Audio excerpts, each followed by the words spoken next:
कि पावन धरती पे कुंभ नहाओ रे।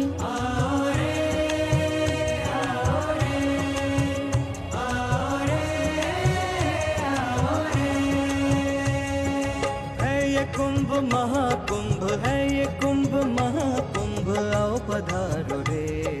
पावन प्रयाग के पावन धरती पे कुंभ नहाओ रे। आओ रे, आओ रे, आओ रे, आओ रे।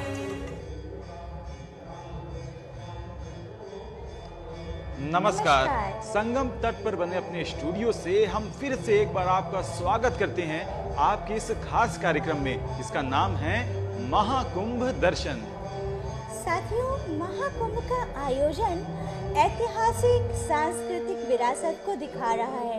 इसका महत्व न केवल भारत बल्कि पूरे विश्व में महत्व रखता है। और आज हम अपने कार्यक्रम में इसके सामाजिक प्रशासनिक महत्व के बारे में चर्चा करेंगे। बिल्कुल।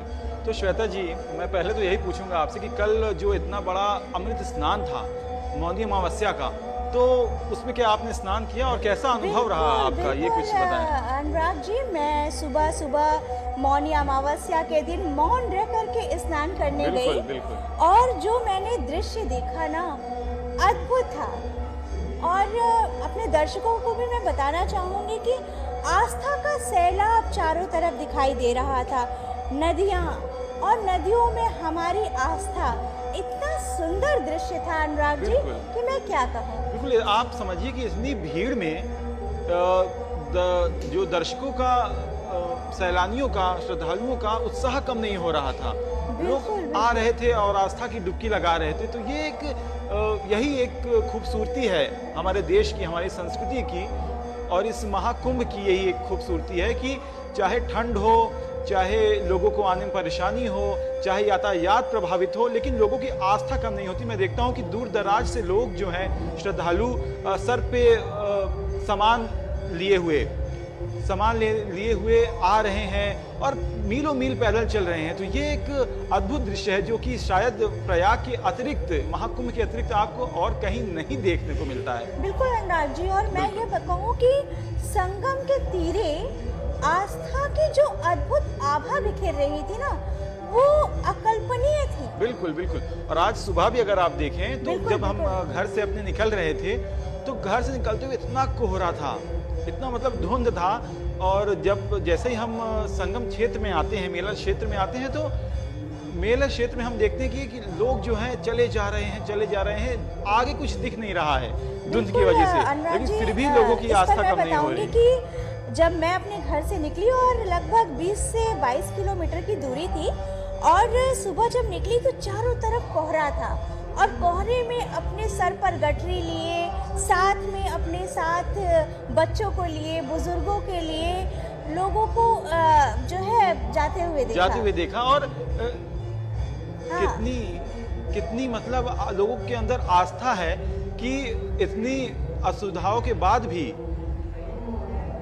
लोगों का उत्साह कम नहीं होता। और अनुराग जी, चलिए अब अपने दर्शकों को कुछ अपनी संगम तीरे का भी दृश्य दिखाते हैं। बिल्कुल, आइए श्वेता जी, गंगा मैया के दर्शन कराते हैं। जय जय गंगा मैया। जय गंगा मैया। तो गोस्वामी तुलसीदास जी ने श्री रामचरितमानस में प्रयाग के विषय में लिखा है, को कही सकई प्रयाग प्रभाऊ, कलुष पुंज कुंजर मृगराऊ, असती रथपति देखि सुहावा, सुख सागर रघुवर सुख पावा। अर्थात पापों के समूह रूपी हाथी को मारने के लिए सिंह रूप प्रयाग का प्रभाव कौन कह सकता है। और ऐसे तीर्थराज का दर्शन करके सुख के सागर स्वयं प्रभु श्री राम जी ने भी सुख पाया। बिल्कुल अनुराग जी, आपने बिल्कुल सही कहा कि सब ने सुख पाया हुआ है। और हम देख सकते हैं कि संगम तीरे आस्था की अद्भुत आभा नजर आ रही है। जन सैलाब का अकल्पनीय दृश्य और समता समरसता का असाधारण संगम इस बार महाकुंभ में दिखाई दे रहा है। और आज तो हम देख रहे हैं कि अब थोड़ा धुंध जो है वो छट गया है। हाँ। लोग कितने जो है तादाद में स्नान कर रहे हैं। बिल्कुल। बच्चे भी हैं, बूढ़े भी हैं, और देश विदेश से, हर भारत के प्रांतों से लोग आके गंगा मैया का दर्शन कर रहे हैं। बिल्कुल अनुराग जी, बिल्कुल। और इतना सुंदर दृश्य, मनोरम दृश्य माँ गंगा का संगम तीरे से हमसे और हमारे दर्शकों ने सुबह सुबह माँ गंगा के दर्शन किए। कितना अद्भुत और बिल्कुल, कितना मनभावन दृश्य है। मनभावन दृश्य लगता है ये। और अगर मैं बात करूं हमारे जो सामाजिक परिदृश्य है या इसकी जो जी।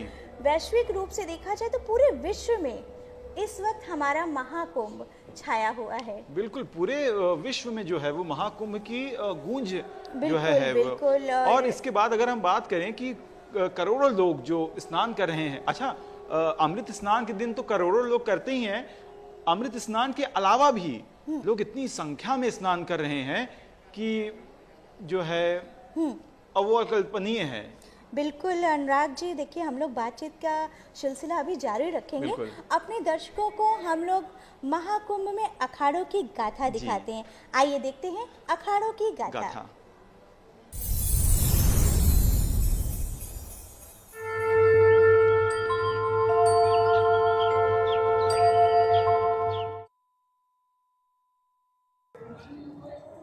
Namaskar. I am Yogmata Keiko Aikawa, Mahamandaleshwari, a Himalayan saint. This Kumbh Mela, I am from Tokyo coming. I was Himalaya went to the practice, and I got the ultimate samadhi. That's mind purification, body purification, become pure, and beyond the mind, beyond the death, one with God. This is the Indian culture, Sanatan religion, to reach to the moksha. That's now Kumbh Mela is so much a big river, Prayagraj, and many people gathering. The river is Saraswati River, Yamuna River, and Ganga River, to big look like ocean, and people want to purify body and mind to the taking a bath whole of the India. While another country people also too much gathering and saying to gathering.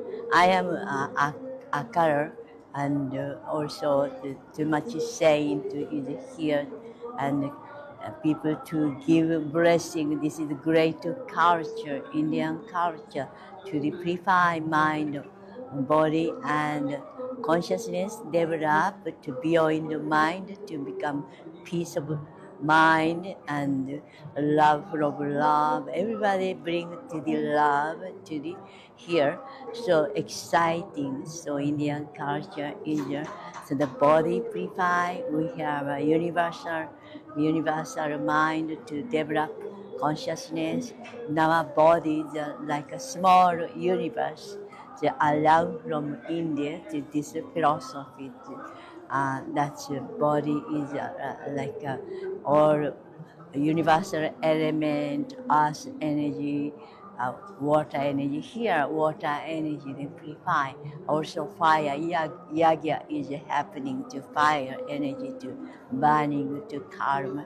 Now Himalayan saint inside a river, we have a river to the Nadi, to Machi 7,000 to 72,000 river, and important river is Pingala river and Ida river, and meet to the Ajna chakra, like that. Each chakra to the too much energy, energizing this purification to transfer, transcendent, that's big personality, greater personality, as somebody get to see it, that's Indian culture, we are now a universe. So, quality develop, so I went to Himalaya, to my guru is Hari Baba, to meet with blessing giving, and I met to Pirate Baba, here a Pirate Baba camp. So Guru is the same Guru to brothers and sisters. So that's a great culture. To Pirate Baba invite Himalaya, and he introduced Hari Baba. So deepest Himalaya, I'm deepest to the, I reach to the source of life, and that's and target is last stage. So every step by step, India has people quality changing to good luck. People happy to coming to the all powerful energy here. So that many say to the blessing coming and the river nature power, spirit power, all people exciting. This is a great Kumbh Mela to the prayer. Araji, this is I'm also exciting. I'm blessing giving love and peace. This is my duty, my sadhana to people, like a saver to people. I did hear samadhi to the 4 times in the past to the Kumbh Mela. So I appreciate my consciousness develop and loving people. People love me. So more love sending world, make peace of world. Now body and mind purified. This Indian culture is everyone making peace world, peace mind, respect each person, respect this great teaching. I appreciate. Thank you very much. Prayag की पावन धरती पे कुंभ नहाओ रे, आओ रे, आओ रे, आओ रे। तो दर्शकों, ये आपने देखा अखाड़ों की गाथा कि कैसे विभिन्न अखाड़ों से आए हुए साधु संत अपने विचार प्रकट कर रहे हैं, और वास्तव में ये साधु संत ही हैं जो हमारे इस महाकुंभ की शोभा को बढ़ाते हैं। तो श्वेता जी, फिर से हम आप पे आते हैं। बिल्कुल बिल्कुल साथियों, दर्शकों, आज हम बात कर रहे हैं सामाजिक और प्रशासनिक दृष्टिकोण में महाकुंभ 2025, जिस पर बात करने के लिए हमारे साथ हैं प्रोफेसर अखिलेश पाल जी। अखिलेश जी, आपका बहुत बहुत स्वागत है हमारे कार्यक्रम में। बहुत बहुत धन्यवाद। अखिलेश जी, हम सबसे पहले अपने दर्शकों के माध्यम से आपसे जानना चाहेंगे कि महाकुंभ में आध्यात्मिक महत्व है, सांस्कृतिक महत्व है, लेकिन इसका सामाजिक महत्व क्या है, इसके बारे में हमें बताइए। जी श्वेता जी, जैसा आपने कहा कि महाकुंभ का सांस्कृतिक और आध्यात्मिक तो है ही, हाँ। लेकिन सामाजिक महत्व भी इसका बहुत ज़्यादा है। यह न केवल एक सांस्कृतिक और आध्यात्मिक समागम है, बल्कि यह सामाजिक समानता, सामाजिक समरसता, सामाजिक एकता का भी समागम है। इस कुंभ में दुनिया भर के लोग आ रहे हैं, हर वर्ग के लोग, हर समुदाय के लोग, हर जाति के लोग, गरीब लोग आ रहे हैं, अमीर लोग आ रहे हैं, छोटे लोग आ रहे हैं, बड़े लोग आ रहे हैं, पढ़े लिखे लोग आ रहे हैं, अनपढ़ लोग आ रहे हैं, गांव के लोग आ रहे हैं, शहर के लोग आ रहे हैं। तो इस तरह से ये एक पूरा जो समाज का प्रतिनिधित्व करने वाले लोग हैं, सभी यहाँ पर आ रहे हैं, इस समागम में आ रहे हैं, इस कुंभ में आ रहे हैं। इस तरह से इसका सामाजिक महत्व अपने आप स्वतः ही बढ़ जाता है। अगर हम लोग यहाँ से बाहर चलें तो अपने समाज में देखते हैं बहुत सारा विद्वेष देखने को मिलता है, लेकिन यहाँ पर सब लोग आते हैं। देखिए, एक श्रद्धा भाव से कितना यहाँ पर स्नान करते हैं, सेवा और समर्पण की भावना से लोग आते हैं। देखिए, लोग सड़क पर ताता नहीं टूट रहा है उनका, लगातार सड़क भरी है, हम लोग देख रहे हैं कितने दिन से।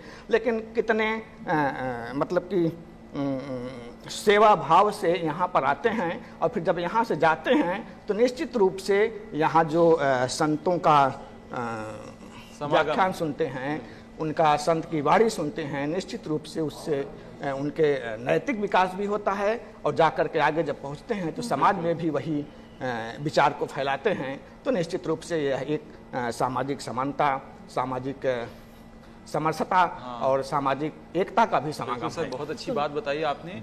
और हमारी टीम ने प्रशासन को लेकर कुछ एक विजुअल्स तैयार किए हैं, तो हमारे पहला सेगमेंट जो है वही है कुंभ प्रशासन। तो आइए दर्शकों, देखते हैं कुंभ प्रशासन।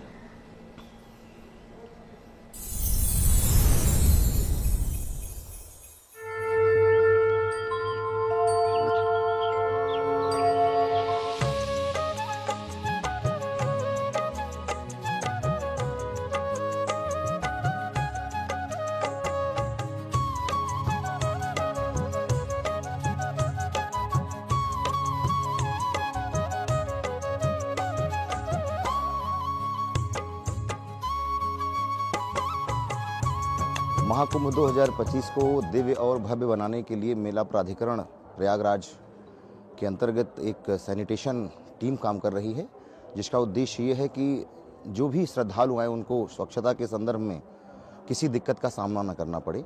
इस स्वच्छता को सुनिश्चित करने के लिए 3 स्तर पर कार्य किए गए हैं। एक तो जो हमारी मेन सड़कें हैं, जो गाटा मार्ग से उनको सफाई करने के लिए स्वच्छता मित्र नियोजित किए गए हैं। दूसरा, पब्लिक जो आएगी, जो श्रद्धालु आएंगे, उनके लिए शौचालय और यूरिनल्स की व्यवस्थाएं प्राधिकरण की तरफ से उपलब्ध कराई गई हैं।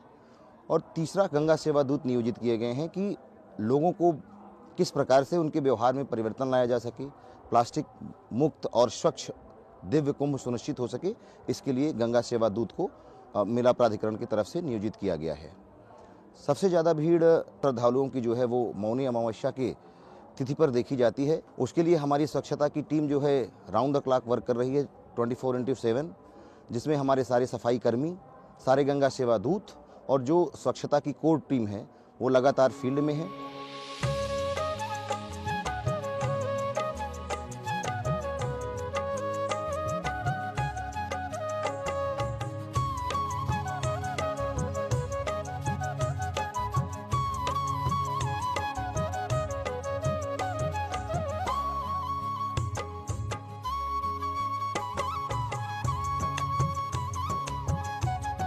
टॉयलेट्स जो हैं वो अगर भर गए हैं तो उनकी सक्शनिंग कराई जा रही है, उनको उनके डिस्चार्ज पॉइंट पे भेजा जा रहा है। जो कूड़ा एकत्रित करने वाली टीम है वो टिपर के माध्यम से, कंपैक्टर के माध्यम से कूड़ा को एकत्रित करके जो डिस्पोजल पॉइंट पर वहाँ पर भेज रही है।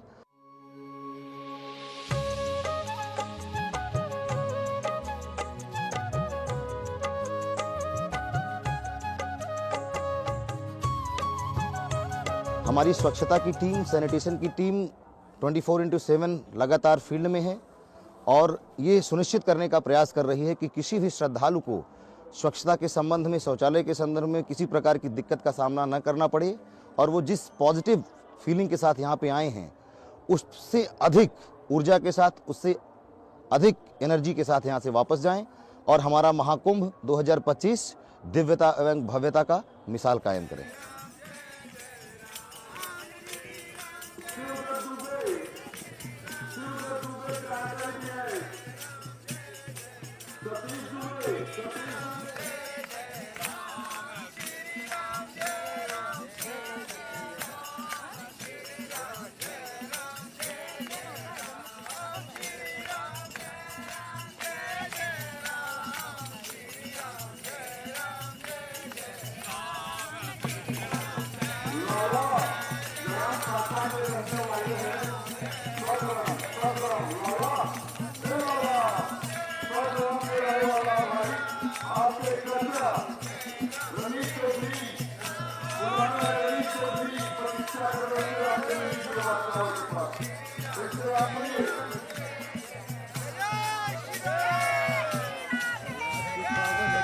कुंभ नहाओ रे, आओ रे,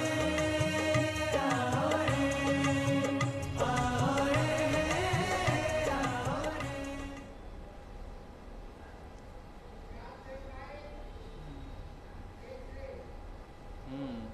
तो ये हमने देखा कि किस प्रकार से प्रशासन ने व्यवस्था की है श्रद्धालुओं के लिए, और कई श्रद्धालु जो है वो उत्साह से भरपूर, कई क्या हर श्रद्धालु उत्साह से भरपूर दिख रहे हैं। तो सर, मेरा अगला जो सवाल है वो प्रशासन से ही जुड़ा हुआ है कि कुंभ मेला क्षेत्र को उत्तर प्रदेश का 76वां जिला जो है वो घोषित किया गया है, तो इसके पीछे क्या तात्पर्य है और इससे क्या सहूलियतें मिलती हैं, इस विषय में कुछ बताएं। जी अनुराग जी, आपने बिल्कुल सही कहा। ये अपने अब तक उत्तर प्रदेश में 75 जिले थे, लेकिन 1 दिसंबर 2024 को नोटिफाई हुआ 76वां जिला और ये 31 मार्च तक रहेगा।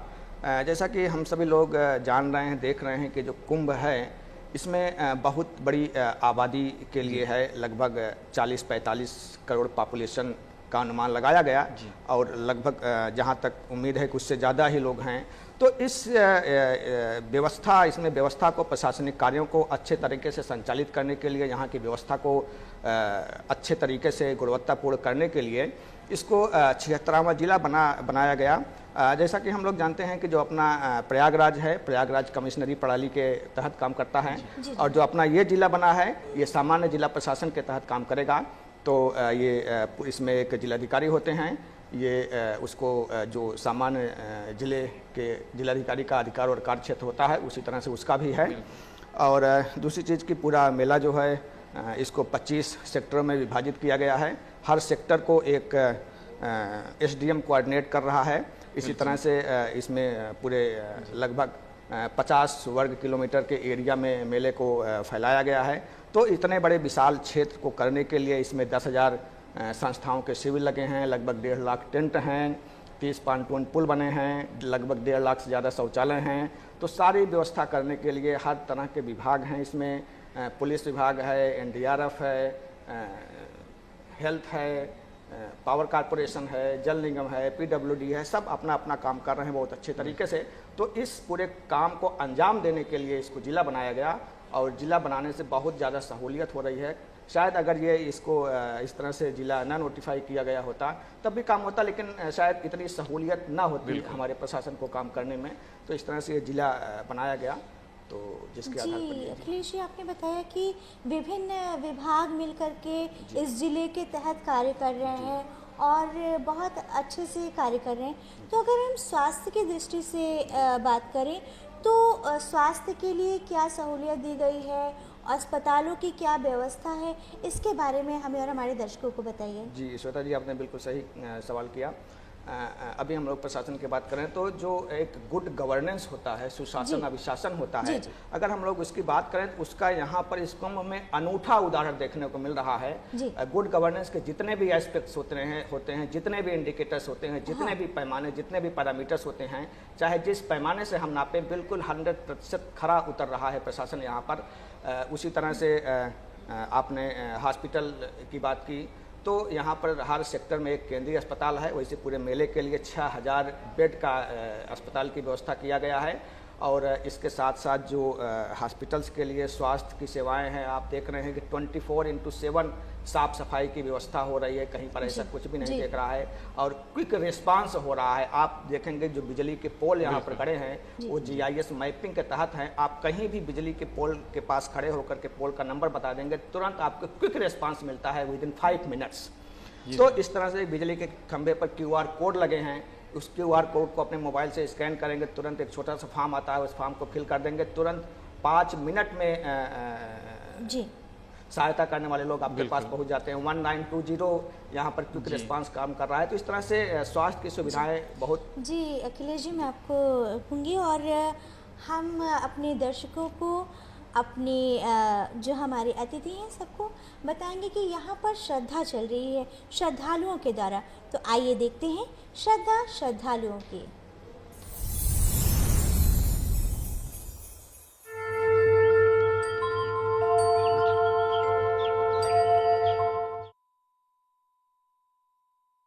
हर हर महादेव। मैं ईशा शर्मा लुधियाना से। मैं यहाँ पे आज महाकुंभ में आई हूँ। मुझे लगता है मैं इतनी भाग्यशाली हूँ कि मुझे यहाँ आने का मौका मिला और इतनी दूर से, मुझे लगता है मैं शायद 1000 किलोमीटर दूर से यहाँ पहुँची हूँ। और मुझे लगता है भी यहाँ पे हर एक चीज़ की फैसिलिटी है। हर एक सनातनी धर्म बंदे को यहाँ आना चाहिए। मुझे लगता है भी यहाँ जो कोई भी आएगा 144 साल में एक बार ही ये आता है और जो भी यहाँ आएगा वो बहुत ही किस्मत वाला होगा। हर हर गंगे। मैं शैलेश चंद मिश्रा, वैशाली गाजियाबाद से।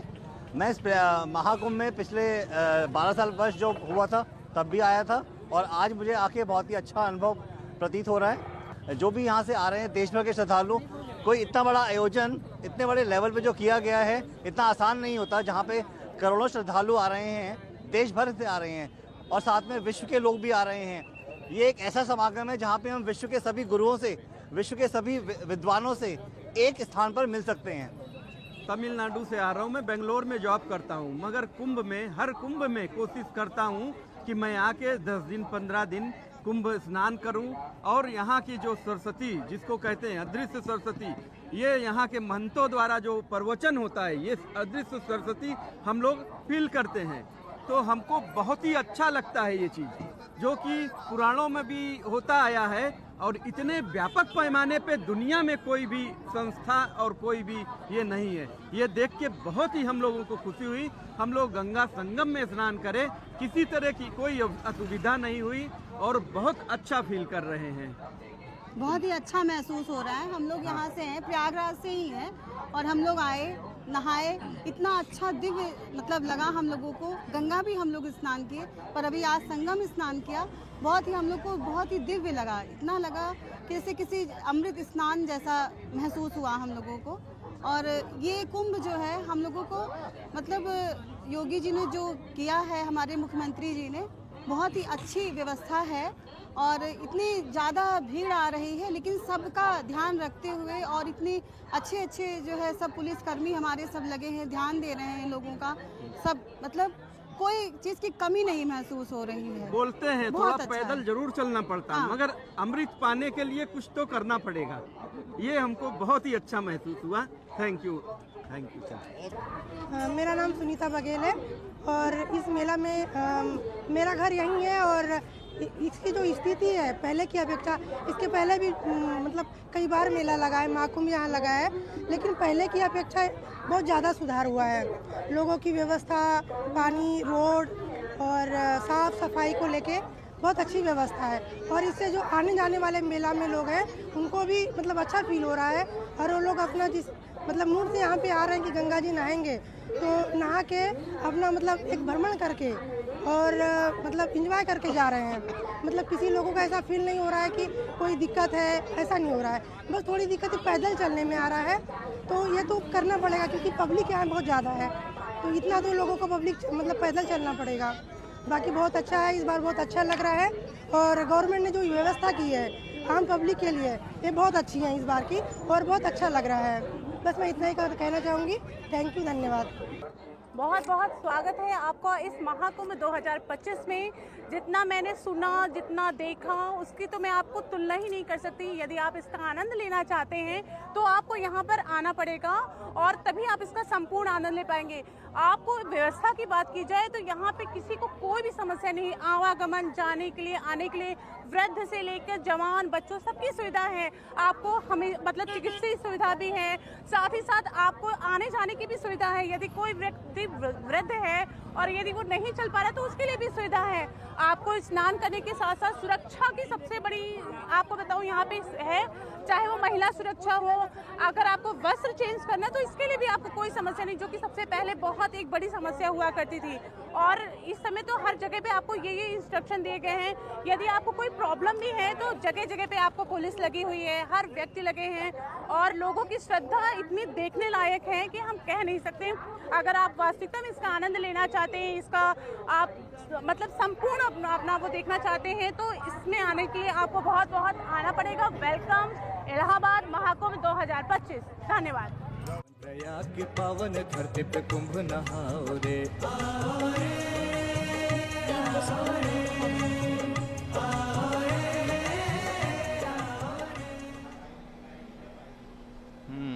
तो दोस्तों, ये आपने देखा कैसे भारत के विभिन्न राज्यों से श्रद्धालु इस महापर्व में आ रहे हैं और आस्था की डुबकी लगा रहे हैं। बिल्कुल अनुराग जी, और हमने देखा कि एक श्रद्धालु ने तो इस बात पर भी जोर दिया कि अमृत पाने के लिए कुछ तो पैदल चलना पड़ेगा, कुछ थोड़ी बहुत परेशानियां उठानी पड़ेगी और कहते कहते उनकी जो आस्था है, आस्था का अनुभव है, वो साफ दिखाई दे रहा था। साफ दिखाई दे रहा श्वेता जी, और यही इस महापर्व की जो है सुंदरता है। बिल्कुल, और इस पे हम लोगों ने पहले चर्चा भी किया कि जो मनोरम दृश्य हम लोगों को दिखाई दे रहा है और हमारे जो श्रद्धालु आ रहे हैं उनमें जो जोश, उनका अनुभव अलग ही नजर आ रहा है। बिल्कुल। तो अखिलेश जी, हमारा अगला जो सवाल है उसी से थोड़ा जुड़ा हुआ है कि आज हम सब इतने भौतिकवाद में जुड़े हुए हैं, लिप्त हैं और कई लोग अवसाद से ग्रसित हैं, तो मानव जीवन पर महाकुंभ जैसे पर्व का क्या प्रभाव पड़ता है, उसके विषय में आप कुछ बताएं। जी, मानव जीवन पर इस कुंभ का बहुत ज़्यादा प्रभाव पड़ता है।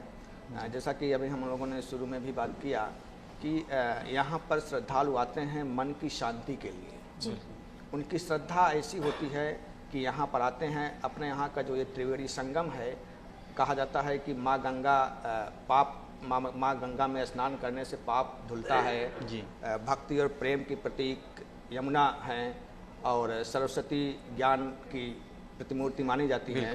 तो इस वजह से ये जो त्रिवेणी संगम में स्नान करते हैं लोग, स्नान करने से ये माना जाता है कि मन को शांति मिलती है, मन को शुद्धि मिलती है। और इसके साथ साथ जो यहाँ पर संत हैं, महात्मा हैं, इनकी वाणी जो है, इनका प्रवचन सुनते हैं, तो उससे भी उनमें एक नवीन जागृति पैदा होती है और वो सब यहाँ से सुन करके जाते हैं, अपने घर में जाते हैं, परिवार में, समाज में, वहाँ पर भी इसकी चर्चा करते हैं, इसकी बातचीत करते हैं। तो निश्चित रूप से उनका आत्मिक परिवर्तन भी होता है और शांति प्राप्त होती है। इस तरह से मानव का नैतिक विकास भी होता है और जब नैतिक विकास होता है तो समाज में एक उच्च स्तर का विकास वहीं से शुरुआत मानी जाती है। बिल्कुल बिल्कुल सही कहा कि नैतिक विकास होता है। और जब हम विकास की बात करते हैं अखिलेश जी, तो विभिन्न तरह के विकास की बात करते हैं। यहाँ पे आध्यात्मिक विकास हो रहा है, सांस्कृतिक हो रहा है, सामाजिक तौर पर भी हो रहा है।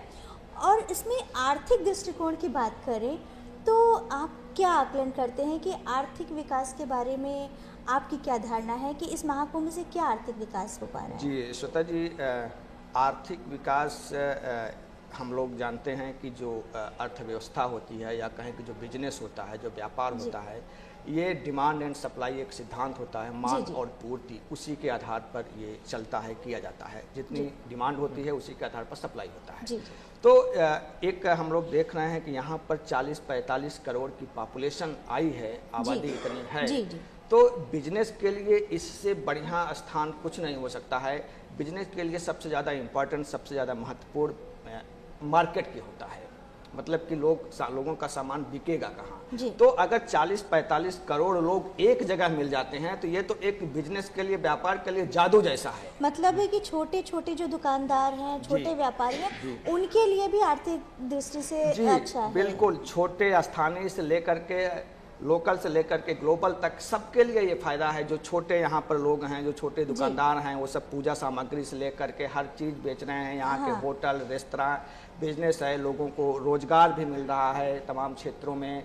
तो इस तरह से लोकल से लेकर के जो बड़ी बड़ी संस्थाएं हैं, बड़ी बड़ी कंपनियां हैं, उनका भी सामान यहाँ पर बिक रहा है। तो इस तरह से हम देख रहे हैं कि न केवल लोकल लेवल पर लोगों को फ़ायदा हो रहा है बिजनेस में, व्यापार में, रोजगार का, बल्कि नेशनल लेवल पर भी, इंटरनेशनल लेवल पर भी फ़ायदा हो रहा है। यहाँ तक कि सरकार का भी अपना अनुमान था कि इससे हमको काफ़ी ज़्यादा फ़ायदा होगा आर्थिक आधार पर। तो इस तरह से आर्थिक आधार पर भी इस महाकुंभ का फ़ायदा हो रहा है, होगा। सर बहुत अच्छी आपने जानकारी हमारे दर्शकों को दी। और हमारे एक और सेगमेंट है जिसमें हम कुंभ से जुड़े रहस्यों को अपने दर्शकों को दिखाते हैं। तो आइए दर्शकों देखते हैं हमारा अगला सेगमेंट, कुंभ रहस्य।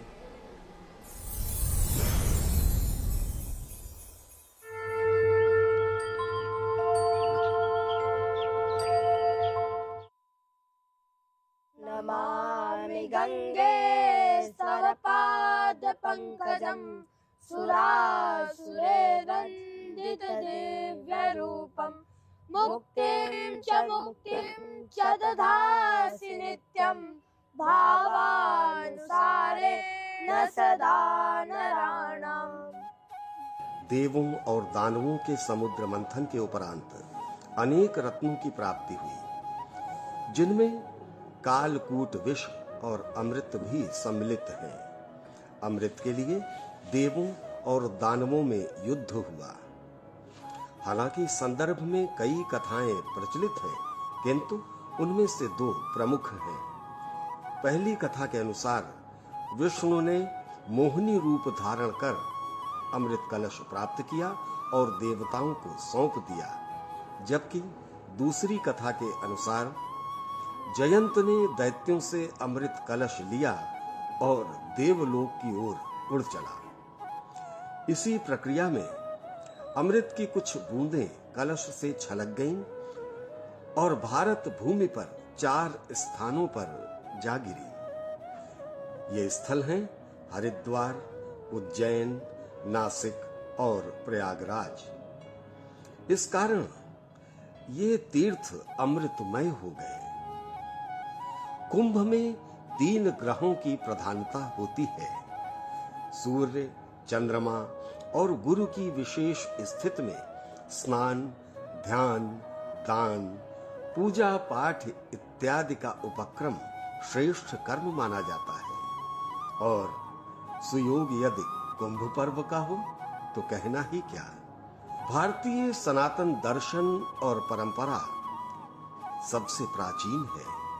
पूरा विश्व शांति की तलाश में भारत की ओर ही निहारता है। ये संस्कारों की जो चिड़िया है, ये आपको इस महाकुंभ मेले में आज 24 घंटे अनवरत देखने और सुनने को मिल रही है। यही हमारी भारतीय संस्कृति का स्तंभ है, यही हमारी संतों की विरासत है। ऋषियों ने जो कहा था कि अस्तो माँ सदगमया, तमसो माँ ज्योतिर्गमया, मृत्युर्माँ अमृतम गमया, ये सब उसी का आज बड़ा प्रखर रूप देखने के लिए मिल रहा है।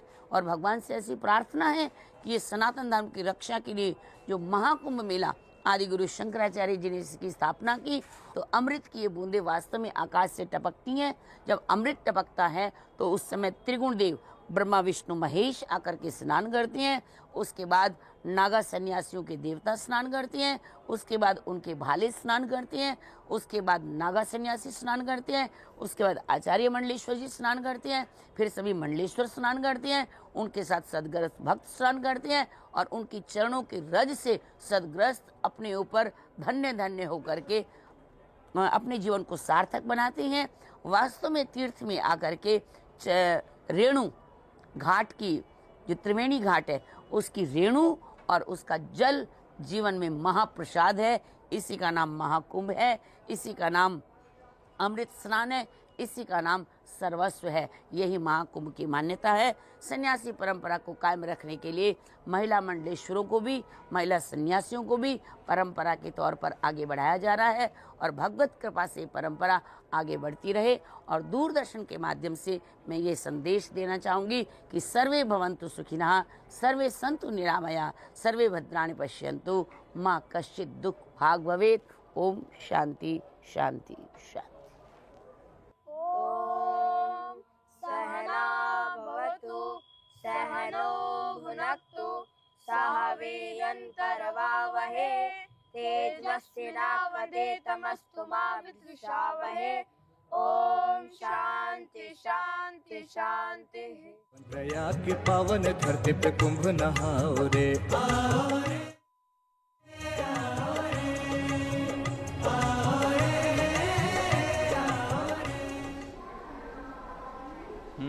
तो दोस्तों, ये हमने देखा कुंभ रहस्य के विषय में और अद्भुत कथाएं हैं कुंभ से जुड़ी हुई। तो श्वेता जी, बिल्कुल। और हमने अभी सुना, हम सब ने, श्रद्धालुओं ने भी सुना कि कुंभ का क्या रहस्य है। 4 जगह अमृत की बूंदें गिरी, नासिक में, उज्जैन में, हरिद्वार में और हमारे प्रयागराज में। और कहा जाता है कि माघी पूर्णिमा से तक ये रहेगा और महाशिवरात्रि तक रहेगा इस बार महाकुंभ। और हम सब देखेंगे। और महाकुंभ में अनुराग जी जो 1 महीने का कल्पवास होता है वो भी बहुत ही अद्भुत होता है। उसमें दत्तात्रेय जी के नियमानुसार कल्पवास करते हैं। बिल्कुल कल्पवास करते हैं। और कई विदेशी पर्यटक भी मैं देख रहा हूँ, श्रद्धालु हम देख रहे हैं जो इस महापर्व का हिस्सा बन रहे हैं। तो अखिलेश जी, अगला क्वेश्चन हमारा उसी से है कि इतनी संख्या में जो विदेशी श्रद्धालु भी आ रहे हैं, अभी हमने जूने अखाड़ा में देखा, वहाँ पर तो 50 से अधिक जो श्रद्धालु हैं विदेशी, वो आकर शिक्षा दीक्षा जो है वो ले रहे हैं जूने अखाड़े में। तो विदेशी पर्यटकों के आने से किस प्रकार से आर्थिक योगदान हो रहा है, इस विषय में आप कुछ बताएं। जी अनुराग जी, आपने बिल्कुल सही कहा कि जो विदेशी पर्यटक आ रहे हैं और बहुत ज़्यादा संख्या में आ रहे हैं। हमारा प्रयागराज एक इंटरनेशनल टूरिज्म भी हो गया है। तो जो विदेशी पर्यटक आ रहे हैं उनसे आर्थिक फ़ायदा बहुत ज़्यादा हो रहा है अपने देश को, अपने प्रयागराज को, क्योंकि हम लोग जानते हैं, देखते हैं कि उन लोगों के पास पैसे की कमी नहीं होती है। और लोग आते हैं तो निश्चित रूप से बहुत ज़्यादा पैसा खर्च करके जाते हैं। वो लोग खर्च करने के लिए ही आते हैं, उनके पास पैसे की कमी नहीं होती है। पहली बात तो ये है। और दूसरी चीज़ ये है कि वो लोग जो भौतिकवाद का आज युग चल रहा है, ज़माना चल रहा है, जो दुनिया भौतिकवाद की है, इससे निकल करके थोड़ा सा इस प्राकृतिक वातावरण में भी रहना चाहते हैं, नेचर के साथ भी रहना चाहते हैं। बहुत सारे विद्वानों मनीषियों ने कहा है कि नेचर के साथ रहना चाहिए लोगों को, नेचर की तरफ बढ़ो, नेचर के साथ रहो। तो वो सब यहाँ आकर के पूरा उस चीज़ को पा रहे हैं, यहाँ प्रकृति के साथ रह रहे हैं यहाँ पर। तो इससे बहुत ज़्यादा फ़ायदा उनको आत्मिक रूप से हो रहा है, उनको मन की शांति मिल रही है। और हम देख रहे हैं कि उनमें भी श्रद्धा बहुत ज़्यादा है, जैसे जो हमारे अपने यहाँ के श्रद्धालु हैं, श्रद्धा जितनी उनमें है उससे कहीं ज़्यादा ही उनमें भी श्रद्धा है। यहाँ पर आते हैं, यहाँ पर कुंभ में हम लोग देखते हैं कैसे वो लोग भी बिल्कुल नंगे पांव चलते हैं, यहाँ की रेती में रह रहे हैं, ज़मीन पर सो रहे हैं। तो बहुत ज़्यादा उन लोगों के पास पैसा की कमी नहीं, पैसा बहुत ज़्यादा है, लेकिन उसके बावजूद भी यहाँ पर रह रहे हैं, आ रहे हैं। तो फ़ायदा भी बहुत ज़्यादा यहाँ पर हो रहा है हम लोगों को। वो लोग आर्थिक रूप से संपन्न हैं और यहाँ पर पैसा खर्च करने के लिए ही आते हैं, तो हम लोगों को बहुत ज़्यादा उससे भी फायदा हो रहा है। आपका तात्पर्य है कि आर्थिक की जो व्यवस्था है स्थानीय तौर पर भी हमारे महाकुंभ 2025 से छोटे व्यापारियों को भी आर्थिक लाभ हो रहा है और इसकी सामाजिकता भी बढ़ती जा रही है। जब हम इसकी सामाजिकता और आर्थिकी की बात करते हैं तो अखिलेश जी, जो धार्मिक प्रभाव है, क्या वो कहाँ तक हम इसको देख पा रहे हैं? धार्मिक की प्रभाव के बारे में कुछ बताइए। जी श्वेता जी, अपने प्रयागराज का जो कुंभ है, जो त्रिवेणी संगम है, इसका धार्मिक महत्व बहुत ज़्यादा है। वैसे तो कुंभ 4 जगह होता है जी जी, जैसा कि अभी आप लोग बात भी कर रहे थे जी कि अमृत की बूंदें 4 जगह गिरी थी, लेकिन जो अपने प्रयागराज का है, जो त्रिवेणी संगम है, यहाँ पर 3 नदियों का समागम होता है। जैसा कभी शुरू में भी हम लोगों ने बात किया कि माँ गंगा में स्नान करने से पाप खत्म होता है, पाप का नाश होता है, पाप नष्ट होता है। माँ यमुना भक्ति और प्रेम की प्रतीक मानी जाती हैं और माँ सरस्वती ज्ञान की देवी मानी जाती हैं। तो इस तरह से ये जो त्रिवेणी संगम है, त्रिवेणी अपने प्रयागराज तीर्थ को तीर्थों का राजा कहा जाता है जी। तो ये जो यहाँ पर जो आध्यात्म मिलता है, जो मन की शांति मिलती है, जो श्रद्धा मिलती है, इसके साथ साथ एक ये भी है जो पिंड दान होता है, पितरों के तर्पण के लिए लोग पिंड का दान करते हैं। तो ये भी, इसका भी अपना यहाँ पर एक महत्व है इस त्रिवेणी संगम में। तो यहाँ पर दूसरे जगह पर जहाँ जहाँ कुंभ होता है, वहाँ से यहाँ का आध्यात्मिक महत्व ज़्यादा है। बिल्कुल सर, आपने बहुत अच्छी बात बताई। अभी हम इसके पहले जो स्थानीय अर्थव्यवस्था है उसकी बात कर रहे थे। तो जो राष्ट्रीय अर्थव्यवस्था है उस पर इसका क्या कुछ प्रभाव पड़ता है, इसके विषय में कुछ बताएं। स्थानीय पर तो पड़ता ही पड़ता है। जो राष्ट्रीय अर्थव्यवस्था है, अभी हम लोगों ने बात किया कि सरकार भी अनुमान लगाई थी कि हमें 2 लाख करोड़ रुपए तक का इससे फायदा होगा। तो सरकार को भी फायदा हो रहा है, जो और बिजनेसमैन हैं, जो व्यापारी हैं, उन सबको फायदा हो रहा है। जैसे छोटी सी चीज हम लोग देख लें, पानी का बाटल है, जो पानी का बाटल बनाने वाली कंपनी है, यहाँ पर देखिए कितना पानी का बाटल बिक रहा है। तो जो पानी बनाने वाली कंपनी है, निश्चित रूप से उसको कितना बेनिफिट हो रहा है। जो लोग जो साल भर में 2 साल में नहीं कमाएंगे, यहाँ पर 45 लाख की पॉपुलेशन, 45 लाख की मार्केट एक जगह मिल जा रही है। तो इसी तरह से हर क्षेत्र में फ़ायदा हो रहा है, यातायात का फ़ायदा हो रहा है, हर जगह हर क्षेत्र में फ़ायदा हो रहा है। तो इससे निश्चित रूप से लोकल से लेकर के नेशनल इंटरनेशनल तक फ़ायदा हो रहा है। यहाँ की अर्थव्यवस्था में सुधार भी इससे अनुमान लगाया गया था कि अर्थव्यवस्था में बदलाव भी होगा यहाँ से। बिल्कुल सही कहा। बिल्कुल सर ने बहुत सही बात कही कि इससे धार्मिक दृष्टि से तो ये महाकुंभ महत्वपूर्ण है ही, आर्थिक दृष्टि से भी ये महत्वपूर्ण है। और मैं क्या इस पे सर एक और मैं बात कहना चाहूँगा कि कई बार लोग इस पर सवाल करते हैं कि कुंभ के इतना बड़ा आप आयोजन कर रहे हैं, इससे क्या लाभ होगा। तो ये हम देख सकते हैं कि अर्थव्यवस्था पर भी इससे कितना बड़ा असर पड़ रहा है। और ये एक अद्भुत बात है कि आपको धार्मिक दृष्टि से तो महत्वपूर्ण ये महापर्व है ही, आध्यात्मिक लाभ तो मिल ही रहा है, आर्थिक लाभ भी साथ साथ जो है वो प्राप्त हो रहा है। तो श्वेता जी, अभी कल मौनी अमावस्या था, तो सर आपने भी मुझे लगता है स्नान किया होगा। तो आप कुछ अपना अनुभव बताएं, आपका कैसा अनुभव रहा? देखिए, यहाँ का स्नान करने का एक अद्भुत अनुभव आता है।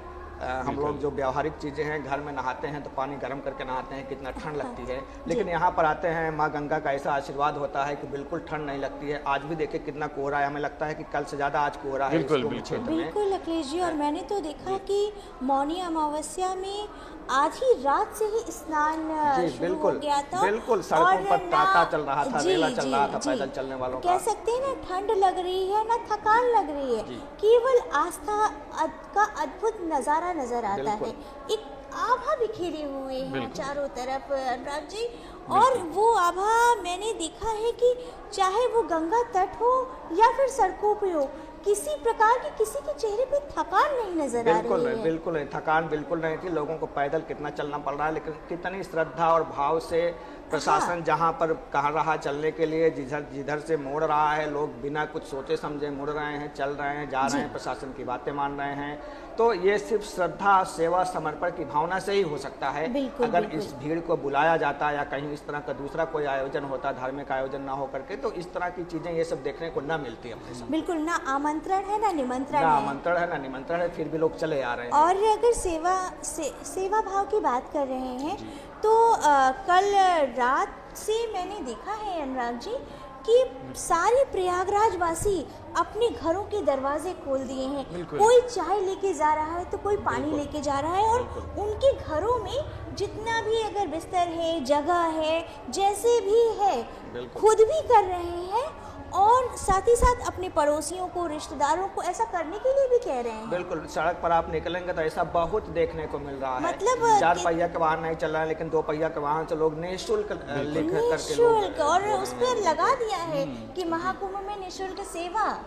और ये देखने को लगता है कि सही में वसुधैव कुटुंबकम की जो भावना है इस महाकुंभ में नजर आ रही है। श्वेता जी, और एक बात मैं और कहना चाहूंगा कि करोड़ों श्रद्धालु जो आ रहे हैं, तो ऐसा नहीं कि उनको खाने की कमी है। बिल्कुल नहीं। आप हर शहर के हर गली मोहल्ले चौराहे पर आप भंडारों का आयोजन देख सकते हैं, और लोग बुला कर दे रहे हैं। भंडारा तो उनको खाने की कहीं कोई कमी है, इतना अच्छा भंडारे चल रहे हैं ना, तो रहने की व्यवस्था है। देखिए, अपने इस कुंभ में जो लोग इस तरह से रह रहे हैं उनके लिए भी कोई दिक्कत नहीं है। जिनके पास पैसा है उनके लिए हम लोग देख रहे हैं 1-1.5 लाख का है डोम सिटी उधर बना है, उसके लिए भी व्यवस्था है। तो हर तरह की यहाँ पर व्यवस्था है। लोग जैसा चाहें, जैसा उचित समझे अपना रह सकते हैं। ना तो खाने की उनको कोई कमी है, ना तो रहने की कमी है। कह सकते हैं कि महाकुंभ में अगर आप थोड़ा सा संगम तीरे आए तो जय घोष नजर आ रहा है। थोड़ा सा हम अगर ऊपर आते हैं, नदी से थोड़ा सा हटते हैं, तो कहीं चाय चल रही है तो कहीं भंडारे चल रहे हैं। अखाड़ों में जाइए तो ज्ञान वाणी हो रही है। मतलब एक अलग ही नजारा दिखाई दे रहा है। अमृत वर्षा। नदियों का संगम तो प्रयाग में है ही, 3 नदियों का संगम। ये जो लोगों की प्रेम भाव है, जो संस्कृति है, उसका संगम भी हमें देखने को मिल रहा है प्रयाग की पावन धरती पर। बिल्कुल। और सर, मैं यही कहना चाहूँगा कि जो है ऐसा ही जो पर्व है ये हमारे देश में होते रहने चाहिए, जिससे सामाजिक समता का एक जो संदेश है वो आम लोगों में पहुँचता है कि हम सब एक हैं, एक परिवार है। बिल्कुल। वसुधैव कुटुंबकम। इससे सामाजिक, आर्थिक, प्रशासनिक, आध्यात्मिक, सांस्कृतिक हर तरह का फायदा हो। बिल्कुल। और एक और जो मैंने देखा है अनुराग जी, अखिलेश जी, कि जगह जगह पर सांस्कृतिक कार्यक्रम भी हो रहे हैं। जो हमारी जो सभ्यता है, संस्कृति है, उसको दिखाया जा रहा है। और अनुराग जी, मैं अपने दर्शकों को अब हमारे प्रयागराज महाकुंभ में हो रहे सांस्कृतिक संगम को दिखाते हैं। आइए देखते हैं सांस्कृतिक संगम।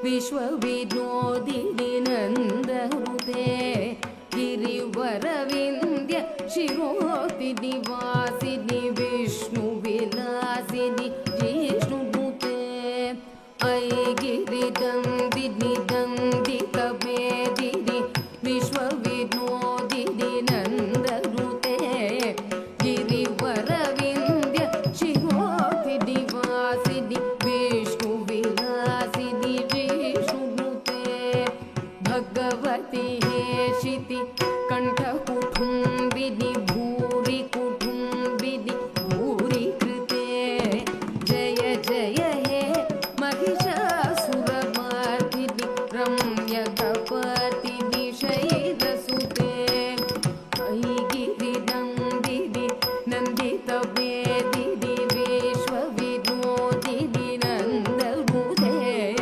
गिरिवरविन्द्य शिरोतिनि वासिनि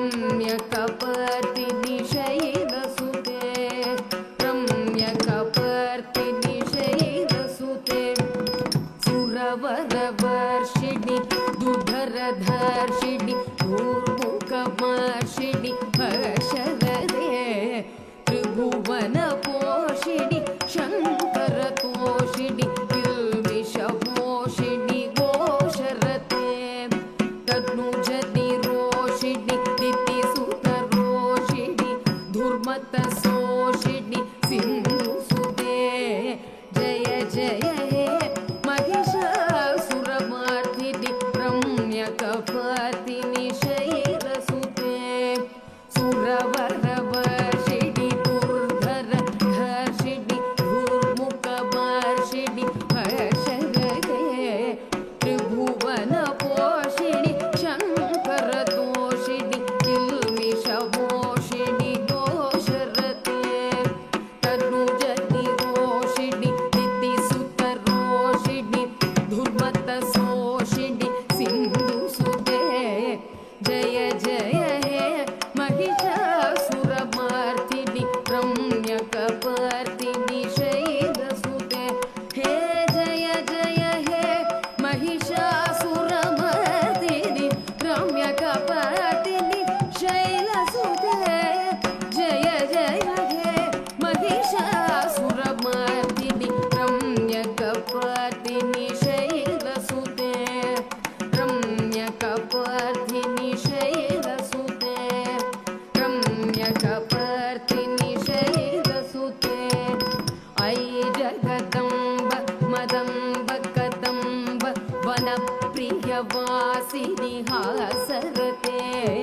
शिखरि शिरोमणि तुङ्गहिमालय शृङ्गनिजालय मध्यगते मधुमधुरे मधुकैटभभञ्जिनि कैटभभञ्जिनि रसरते जय जय हे महिषासुरमर्दिनि रम्यकपर्दिनि शैलसुते अयि जगदम्ब मदम्ब कदम्ब वनप्रियवासिनि हासरते शिखरि शिरोमणि तुङ्गहिमालय शृङ्गनिजालय मध्यगते मधुमधुरे मधुकैटभगञ्जिनि कैटभभञ्जिनि रसरते जय जय हे महिषासुरमर्दिनि रम्यकपर्दिनि शैलसुते हे जय जय हे महिषासुरमर्दिनि रम्यकपर्दिनि शैलसुते पावन प्रयाग की पावन धरती पे कुंभ नहाओ रे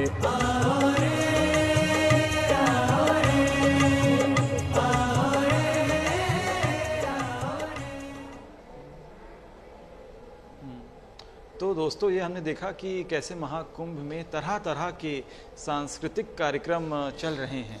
बिल्कुल अनुराग जी, सांस्कृतिक कार्यक्रम की बात करें तो हमारे महाकुंभ में कला कुंभ, कलाग्राम, संस्कृति विभाग के द्वारा जो भी सरस्वती मंच है, यमुना मंच है और गंगा मंच है, इनके जरिए हमारी जो अखिलेश जी सांस्कृतिक विरासत है उसको श्रद्धालुओं तक पहुंचाया जा रहा है, जिसमें मैं खुद जाकर के देखी हूँ बिरहा गायन जो हमारी संस्कृति में है, आला गायन है और विभिन्न तरह के कथक हैं, भरतनाट्यम है और केवल प्रयागराज नहीं, देश के कोने कोने से कलाकार आकर के यहाँ पर प्रस्तुतियाँ दे रहे हैं और हमारी सांस्कृतिक विरासत को बिखेर रहे हैं।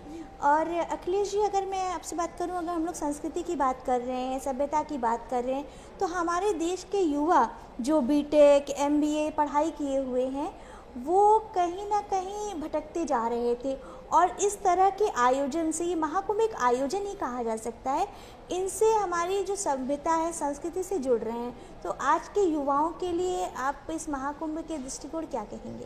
जी श्वेता जी, जो आज के युवा हैं जी, उनमें इस कुंभ को लेकर गजब का उत्साह देखने को मिल रहा है। जी जी जी। ऐसा उत्साह शायद हम लोग इतने दिन से देख रहे हैं कभी नहीं रहा है। आप सड़क पर भी देखेंगे तो तकरीबन जो 40 साल से कम उम्र वाले हैं सड़क पर ज़्यादा दिख रहे हैं, या अगर थोड़ा सा और 50 साल से देख लिया जाए तो लगभग से 50 साल से कम वाले ही हैं। अब तक ये कहा जाता था कि जो कुंभ में आने वाले लोग हैं ये उस पीढ़ी वाले लोग हैं और उस पीढ़ी के लोग अब धीरे धीरे खत्म हो रहे हैं, तो कुंभ का महत्व भी खत्म हो जाएगा, धीरे धीरे कम होता जाएगा। लेकिन ये तो गजब का अद्भुत उत्साह युवाओं में देखने को मिल रहा है यहाँ पर, खास करके इस महाकुंभ में बहुत ज़्यादा उत्साहित हैं युवा और आ भी रहे हैं कुंभ में, और उनमें भी वही श्रद्धा भाव है जो बुजुर्गों में रहता है। बिल्कुल। और उनसे अगर बात करिए तो आपको कैसा अनुभव लग रहा है, क्या लग रहा है? तो इतने जोश के साथ वो हमें बताते हैं कि नहीं, हम तो अपने ऑफिस से या अपने कॉलेज से छुट्टी लेकर के आए हुए हैं और इस महाकुंभ का हिस्सा बन रहे हैं, और उस ऊर्जा को देखते ही बनता है जो हमारे आज के युवाओं में हो, वो चाहे हमारे लड़के हों या लड़कियां हों, सब में यह उत्साह भरपूर नजर आ रहा है। भरपूर उत्साह है उनमें, और इस कुंभ में बड़े उत्साहित होकर सब स्नान भी कर रहे हैं, श्रद्धा भाव से पूजा भी कर रहे हैं, और फिर यहाँ से वापस अपने गंतव्य घर को भी जा रहे हैं। और साथ ही साथ जब वो इस कुंभ में आ रहे हैं, मैंने देखा मौनी अमावस्या के नहान में जब श्रद्धालुओं की भारी भीड़ थी और करोड़ों की संख्या में श्रद्धालु संगम नोस पर थे, तो वो केवल नहान नहीं कर रहे हैं, वो जितने बुजुर्ग हैं या विकलांग श्रद्धालु हैं उनकी सहायता कर रहे हैं। मैंने देखा कईयों को उठा करके या उनके सामानों को उठा करके उनके गंतव्य तक पहुंचा रहे हैं, और इतनी श्रद्धा भाव के साथ वो दिख रहे हैं और भारतीयता को दर्शा रहे हैं, जो देखने में सच में लग रहा है कि सबका यहाँ पर संगम दिख रहा है। संगम दिख रहा है, नदियों का संगम तो है ही, नदियों का संगम के साथ साथ हर चीज का संगम यहाँ पर। बिल्कुल। महिलाएं भी बहुत यहाँ पर आ रही हैं, पुरुषों से ज्यादा महिलाएं दिख रही हैं। जी। और हम अभी संस्कृति की बात कर रहे थे, तो जैसा कहा आप लोगों ने संगम है, ये केवल माँ गंगा यमुना सरस्वती का संगम नहीं है, यहाँ पे संगीत की भी सारी विधाओं का संगम है, गायन वादन नृत्य की विधाएं हैं जो दिख रही हैं। संगम है हमारे जो भी अखाड़ों में हमारे महात्मा लोग हैं उनकी ज्ञान की वाणी है, और युवाओं का जोश का संगम है, ऊर्जा का संगम है, जो अलग ही दिखाई दे रहा है। बिल्कुल सर। और सर अभी हमने देखा कि जो है इतने करोड़ों श्रद्धालु अमृत स्नान करने के लिए आए, मौनी अमावस्या में आए। अब कुछ दिनों बाद वसंत पंचमी भी है, जो वसंत ऋतु का आगमन होगा, तो उसके बाद फिर माघी पूर्णिमा होगी। तो उसके लिए आप जो अब तक जो श्रद्धालु नहीं आ पाए हैं प्रयागराज दर्शन करने के लिए गंगा मैया के, तो उनके लिए आप क्या कहना चाहेंगे कि वो किस प्रकार से आएं और क्या क्या यहाँ देखने को है जो वो अपने साथ अपने घर ले जा सकेंगे उन यादों को, उस विषय में आप हमारे दर्शकों को कुछ बताएं। जो मेन मुख्य पर्व होता है मौनी अमावस्या होता है, तो मौनी अमावस्या तो कल हो गई, लेकिन आज भी श्रद्धालु कल से कम नहीं है। बिल्कुल। पूरी सड़क श्रद्धालुओं से भरी है, जितने लोग जा रहे हैं कहीं उससे ज्यादा लोग आ रहे हैं। तो ये बसंत पंचमी तक तो चलेगा ही चलेगा, इसके साथ साथ महाशिवरात्रि पूर्णिमा तक भी चलेगा। तो श्रद्धालु जो लोग मौनी अमावस्या में नहीं आए थे, अब उनका ये मानना है कि अब बिल्कुल सर, आपके साथ तो समय का पता नहीं चलता, लेकिन हमारे शो में जो है वो समय की थोड़ी कमी है, और आपसे बातचीत करके हमें बहुत आनंद आया। उम्मीद करते हैं हमारे दर्शकों को भी हमारी ये बातचीत पसंद आई होगी। श्वेता जी। बिल्कुल अनुराग जी और अखिलेश जी, आप हमारे कार्यक्रम में आए, सामाजिक और प्रशासनिक जो महत्व है महाकुंभ में उसके बारे में हमसे चर्चा किया, हमें बताया। आपका बहुत बहुत धन्यवाद। आप सब तो दोस्तों बहुत धन्यवाद। आज के इस एपिसोड में बस इतना ही। फिर मिलेंगे कल सुबह 9 बजे। तब तक के लिए हमें दीजिए अनुमति। नमस्कार।